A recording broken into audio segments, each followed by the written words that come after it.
நேற்றைய தினம் ஒரு ஹதீஸ் ஒன்று பார்த்தோம்.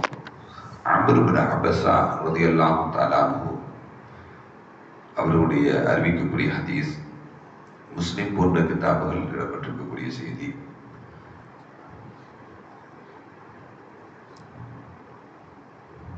அம்ர் இப்னு அபஸா ஐயாமுல் ஜாஹிலியா காலத்தில் வாழ்ந்தவர். சிலை வணக்கங்களை எல்லாம் வெறுத்தவர். முஹம்மது நபி ஸல்லல்லாஹு அலைஹி வஸல்லம் அவர்களை பற்றி கேள்விப்பட்டு மக்காவுக்கு வந்து சந்திக்கிறார். ஸல்லல்லாஹு அலைஹி வஸல்லம் அவர்கள் மறைவான நிலையில் இபாதத்துகளை செய்து கொண்டிருந்த நேரம் சந்தித்து ஸல்லல்லாஹு அலைஹி வஸல்லம் அவர்களை பற்றி விசாரிக்கிறார். நீங்க யாரு, என்ன எதுன்னு. நான் அல்லாஹ்வுடைய திருத்துவதுன்னா என்ன, அதை பற்றி எல்லாம் விளக்குகிறார்கள். அதற்கு பிறகு உங்களுடன் யார் இருக்கா, ஒரு அடிமையும் ஒரு சுதந்திரமான அபூபக்கரும் பிலாலும் இருப்பதாக சொல்லுவாங்க. அதற்கு பிறகு நானும் உங்களை பின்பற்றுகிறேன் என்று சொல்லுகிறான். இல்லை, என்னுடைய நிலைமை உங்களுக்கு தெரியும், அது உங்களால் முடியாது, நீங்கள் உங்களுடைய குடும்பத்தாரோடு சேர்ந்து போயிருந்துக்கோங்க. அதோடு அவரும் தன்னுடைய குடும்பத்தாருக்கு தன்னுடைய ஊருக்கு சென்று விடுகிறார். நபிகள் நாயகம் ஸல்லல்லாஹு அலைஹி வஸல்லம் மதீனாவுக்கு போறாங்க. மதீனாவுக்கு போன பிறகு அந்த செய்தி இவர் தன்னுடைய ஊரிலிருந்து கேள்விப்படுகிறார். கேள்விப்பட்டு மதீனாவில் இருந்து வரக்கூடியவர்கள் எல்லாம் விசாரிக்கிறார். நபிகள் நாயகம் ஸல்லல்லாஹு அலைஹி வஸல்லம் பத்தி என்னதான் சொல்றாரு, என்ன செய்யறாங்க, கொள்கை கோட்பாடுகள் என்ன, வணக்க வழிபாடுகள் என்ன, எல்லாத்தையும் விசாரிக்கிறார். விசாரிச்சு அவருக்கு ஒரு திருப்தியான பிறகு மதீனாவுக்கு போறார். ஸல்லல்லாஹு அலைஹி வஸல்லம் சந்திக்கிறார். முகமது அவர்களை என்னை தெரியுதா உங்களுக்கு அப்படின்னு கேட்டார். ஸல்லல்லாஹு சொன்னாங்க, மக்காவில் வந்து சந்திச்ச ஆளு தானே அப்படின்னாங்க. ஆமா, யார் சொன்னாங்க? ஸல்லல்லாஹு அலைஹி வஸல்லம் அவருடைய கரம் பிடித்து இஸ்லாத்தை ஏற்றுக்கொள்கிறார். மதீனாவுக்கு நபிகள் நாயகம் ஸல்லல்லாஹு அலைஹி வஸல்லம் வந்தபோது அவர் வந்து ஃபதஹல்து அலைஹி ஃபகுல்து, அதே போல அல்லாஹ் உங்களுக்கு கட்டளையிட்ட இதெல்லாம் எனக்கும் சொல்லித்தாருங்கள். ஃபஅக்பிரினி அனி ஸலாம், தொழுகையை பற்றி எனக்கு கற்றுத்தாருங்கள், எனக்கு அறிவித்து தாருங்கள். ஃபகால ஸல்லல்லாஹு அலைஹி வஸல்லம் ஸலாத்து சுப்ஹ், அதிகாலை தொழுகையை நீ தொழுகு. சும்மா அக்ஸிர் அனி ஸலாம், தொழுகையை நீ நிறுத்திக்கொள். ஹீன தத்லுஉ ஷம்ஸ், சூரியன் உதயமாகக்கூடிய சமயத்தில் தொழுகையை நீ என்ன பண்ணு, தடுத்துக்கொள், நிறுத்திக்கொள். ஹத்தா தர்ஃபஉ, சூரியன் உதயமாகி அது மேலே வரும் வரையும் என்ன பண்ணு, உன்னுடைய தொழுகையை நிறுத்திக்கொள். ஃபஇன்னஹா தத்லுஉ ஹீன தத்லுஉ பைன கர்ன ஷைத்தான், சூரியன் உதயமாகும் பொழுது ஷைத்தானுடைய இரண்டு கொம்புக்கு மத்தியிலே சூரியன் உதயமாகிறது. ஹீனைதின் யஸ்ஜுது லஹா அல் குஃபார், முஷ்ரிக்கீன்கள் எல்லாம் அந்த நேரத்தில் தான் அதை பார்த்து வணங்குகிறார்கள், சஜிதா செய்கிறார்கள். அதனால அந்த நேரத்தில் நீ தொழுகுவதை என்ன பண்ணு, நீ தடுத்துக்கொள், தொழுகையை நிறுத்திக்கொள். சும்ம சொல்லி, சூரியன் நல்ல உயர்ந்த பிறகு சும்ம சொல், நீ தொழுகு. ஃபஇன்ன ஸலாத்துல் மஷ்ஹூதா, அதற்கு பிறகு தொழுகக்கூடிய அந்த தொழுகை சாட்சி அளிக்கப்படக்கூடிய தொழுகை. மஹ்பூரா, வானவர்கள் சேர்ந்து நின்று தொழுகக்கூடிய தொழுகை. ஹத்தா யஸ்தகில்லுல் லைல் பிர்ரம்ஹ், எதுவரையும் என்றால் சூரியன் உச்சிக்கு வரும் வரை. நீ ஒரு அம்பை நட்டி வைத்தால் அந்த அம்பு அதனுடைய நிழல் மேற்கு பக்கமும் சாயாது, கிழக்கு பக்கமும் சாயாது, அதனுடைய நிழல் அதன் மீதே விழுந்துவிடும். அந்த சமயத்தில் உன்னுடைய தொழுகையை நிறுத்திக்கொள். ثم اقصر عن الصلاه فان حينئذ تسجر جهنم, அப்பொழுதுதான் ஏன் தொழுகையை நிறுத்தணும் அப்படிங்கிற காரணத்தை சொல்றாங்க. அந்த நேரத்தில் தான் நரகத்தினுடைய நெருப்பு குதித்து எழுகிறது பயங்கரமாக என்று நபிகள் நாயகம் ஸல்லல்லாஹு அலைஹி வஸல்லம் சொன்னாங்க. ஃபைதா அக்பல ஃபையோ ஃபஸல்லி, அந்த நிழல் கிழக்கு பக்கமாக சாய்ந்து விடும் என்றால் ஃபஸல்லி ஃபஇன்ன ஸலாத்துல் மஷ்ஹூதத்துன் மஹ்தூரத்துன், அதுக்கு பிறகு உள்ள தொழுகை நீ தொழுகு, அல்லாஹ்விடத்தில் சாட்சி அளிக்கப்படக்கூடிய தொழுகையாக இருக்கும். மலக்குமார்கள் வந்து ஹாதிராகக்கூடிய தொழுகையாக இருக்கும். ஹத்தா துஸல்லி அல் அஸ்ர, அசர் வரையும், அசருடைய நேரம் வரையும் நீ தொழுது கொள்ளலாம். சும்மா அக்ஸிர் அனி ஸலாத், அதற்கு பிறகு உண்டான நேரத்தில் நீ என்ன பண்ணாத, ஹத்தா தகுருபு ஷம்ஸ், அசருக்கு பிறகு உண்டான நேரத்திலிருந்து சூரியன் மறையும் வரையும் நீ என்ன பண்ணாத, தொழுகாத.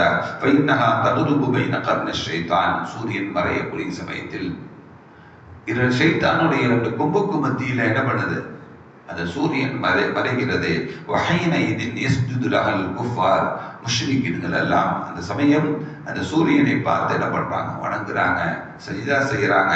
அதனால அந்த நேரத்தில் தொழுகையை நிறுத்திக்கொள் என்று நபிகள் நாயகம் ஸல்லல்லாஹு அலைஹி வஸல்லம் தொழுகையை தொழுகக்கூடாத நேரத்தில் தெளிவுபடுத்தினா, அப்ப நம்ம அந்த நேரம்லாம் என்ன பண்ணிக்கலாம், எல்லா நேரங்களும் தொழுது கொள்ளலாம். அப்படிங்கிறத தொழுகை தடுக்கப்பட்ட நேரத்தை மட்டும் ஸல்லல்லாஹு அலைஹி வஸல்லம் சொல்றாங்க. காலையில, மதியானம், சாயந்தரம், இந்த 3 நேரங்களிலும் சூரியன் உதயமாகிற, சூரியன் உச்சிக்கு வரக்கூடிய, சூரியன் சாயக்கூடிய இந்த நேரங்களில் தொழுக வேண்டாம் என்று நபிகள் நாயகம் ஸல்லல்லாஹு அலைஹி வஸல்லம் சொன்னாங்க. அடுத்து அந்த அம்ர் பின் அபஸா ரலியல்லாஹு தஆலா கேட்டாங்க, யா நபி அல்லாஹ், அல்லாஹ்வின் நபி அவர்களே, ஃபல் உது, உதுவை பற்றி சொல்லிட்டாங்க. தொழுகை தடுக்கப்பட்ட நேரத்தை பற்றி சொன்னீங்க, ஃபல் உது, உதுவை பற்றி சொல்லித்தாருங்க.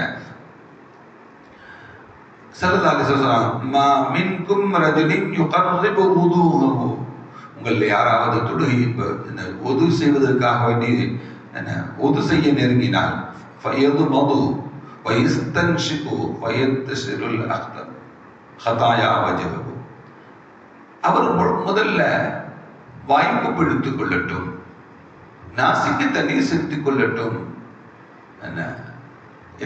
நாசிக்கு தண்ணீர் செலுத்துவது மூலமாகவும், முகத்தை கழுவுவதன் மூலமாகவும், முகத்தில் இருந்து ஏற்படக்கூடிய அனைத்து பாவங்களும் வெளியாகிவிட்டது. சும்மா யக்ஸில் வஜஹு கமா அமர அல்லாஹ், அல்லாஹ் உங்களுக்கு கட்டளையிட்டது போல முகத்தை முழுமையாக கழுவிக் கொள்ளுங்கள்.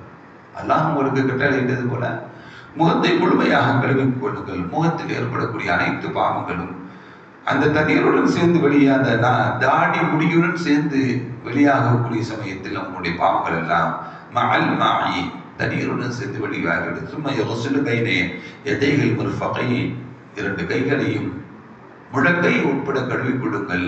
அந்த பாவங்கள் எல்லாம் நுனியிலிருந்து தண்ணீர் வெளியாகக்கூடிய சமயத்தில் அந்த பாவங்கள் எல்லாம், கையினால் செய்யப்படக்கூடிய பாவங்கள் எல்லாம் வெளியாகி விடுகின்றன என்று நபிகள் நாயகம் ஸல்லல்லாஹு அலைஹி வஸல்லம் சொன்னாங்க. அதுக்கு பிறகு உன்னுடைய தொழுகை, அதுக்கு பிறகு மசஹ செய்து கொள்ளுங்கள். அந்த மசஹ செய்வதனால் உங்களுடைய முடியில் ஏற்படக்கூடிய, தலையுடைய முடியிலிருந்து அதனுடைய நுனியின் மூலமாக அந்த தண்ணீரை வெற்றி துடைப்பதன் மூலமாக அவருடைய பாவங்கள் எல்லாம் மன்னிக்கப்படுகிறது. அதுக்கு பிறகு 2 கால்களையும் இலல் கஅபைன், சும்மா யக்ஸிலு கதமைஹி இலல் கஅபைன், 2 கால்களையும் கரண்டை மொழி உட்பட கழுவிக் கொள்ளுங்கள். 2 கால்களையும் கழுவது மூலமாக கால்களுடைய பாவங்கள் எல்லாம், அதனுடைய விரல் நுனி வரையும் தண்ணீர் வெளியாகக்கூடிய சமயத்தில் பாவங்கள் மன்னிக்கப்படுகின்றன என்று நபிகள் நாயகம் ஸல்லல்லாஹு அலைஹி வஸல்லம் உதுவை பற்றி விளக்கி சொன்னாங்க. அதுக்கு பிறகு உது செஞ்சுட்டீங்கன்னா என்ன பண்ணணும், தொழுகணும். தொழுகைக்காக வேண்டி நின்றால் ஃபஹமிதல்லாஹ வஸன அலைஹி வமஜ்ஜிதுஹு, அல்லாஹ்வை எந்த அளவுக்கு புகழ முடியுமோ அந்த அளவுக்கு புகழ். அல்லாஹ்வை எந்த அளவுக்கு புகழ முடியுமோ அந்த அளவுக்கு நீ புகழ்ந்து கொள். அப்படி வஃபர்ரக கல்பஹுல்லாஹ இல்லா அன் ஸரஃப மின் ஹதீஹதிஹி, அப்படி உன்னுடைய உள்ளத்தில் அல்லாஹ்வை மட்டுமே நினைத்து என்ன பண்ற, அல்லாஹ்வை புகழ்ந்து கொள். உன்னுடைய உள்ளத்துல தொழுகும்போது யாருடைய நினைப்பு மட்டும்தான் இருக்கணும், அல்லாஹ்வுடைய நினைப்பு தான் இருக்கணும். வேற எந்த நினைப்புகளும் என்ன பண்ணக்கூடாது, உன்னுடைய உள்ளத்தில் இருந்து இருக்கக்கூடாது.